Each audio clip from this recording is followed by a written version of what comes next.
ಪಂಚಾಯಿತಿ ಕಾರ್ಯದರ್ಶಿ ಹಾಗೂ bill collector Lokayukta ಬಲೆಗೆ ಬಿದ್ದಿದ್ದಾರೆ.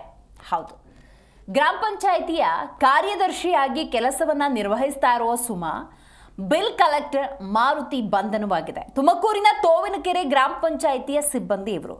ತುಮಕೂರಿನಲ್ಲಿ ತೋವಿನಕೆರೆ ಗ್ರಾಮ ಪಂಚಾಯಿತಿ ಕಾರ್ಯದರ್ಶಿ ಸುಮಾ ಹಾಗೂ ಬಿಲ್ ಕಲೆಕ್ಟರ್ ಮಾರುತಿ ಲೋಕಾಯುಕ್ತ ಬಲೆಗೆ ಬಿದ್ದಿದ್ದಾರೆ. ಖಾತೆ ಬದಲಾವಣೆಗೆ ಇಬ್ಬರು ಅಧಿಕಾರಿಗಳು 10,800 ರೂಪಾಯಿ ಲಂಚಕ್ಕೆ ಬೇಡಿಕೆಯನ್ನು ಇಟ್ಟಿರುತ್ತಾರೆ. ಮಾತುಕತೆಯ ಬಳಿಕ 8,000 ರೂಪಾಯಿಗೆ ಒಪ್ಪಿಕೊಂಡಿದ್ದಾರೆ ಅಂತ ಹೇಳಲಾಗ್ತಾ ಇದೆ.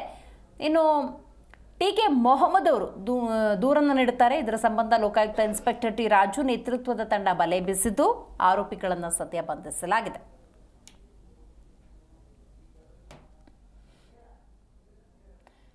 ಹೌದು, ಗ್ರಾಮ ಪಂಚಾಯಿತಿ ಕಾರ್ಯದರ್ಶಿ ಹಾಗೂ ಬಿಲ್ ಕಲೆಕ್ಟರ್ ಲೋಕಾಯುಕ್ತ ಬಲೆಗೆ ಬಿದ್ದಿರೋದು. ಟಿ.ಕೆ. ಮೊಹಮ್ಮದ್ ಅನ್ನೋರು ದೂರನ್ನ ಕೊಟ್ಟಿರ್ತಾರೆ. ಇದರ ಹಿನ್ನೆಲೆಯಲ್ಲಿ ಲೋಕಾಯುಕ್ತ ದಾಳಿಯನ್ನ ನಡೆಸುತ್ತೆ. ನೋಡಿ, ಇಲ್ಲಿ ಬಹಳ ಮುಖ್ಯವಾಗಿ ತುಮಕೂರಿನ ತೋವಿನಕೆರೆ ಗ್ರಾಮ ಪಂಚಾಯಿತಿ ಸಿಬ್ಬಂದಿಯಾಗಿ ಕೆಲಸವನ್ನ ನಿರ್ವಹಿಸ್ತಾ ಇರುವಂತಹ ಸುಮಾ ಮತ್ತು ಮಾರುತಿ 10,800 ರೂಪಾಯಿಗೆ ಆಮಿಷವನ್ನು ಒಡ್ಡಿರ್ತಾರೆ ಅಥವಾ ಲಂಚಕ್ಕೆ ಬೇಡಿಕೆಯನ್ನು ಇಟ್ಟಿರ್ತಾರೆ.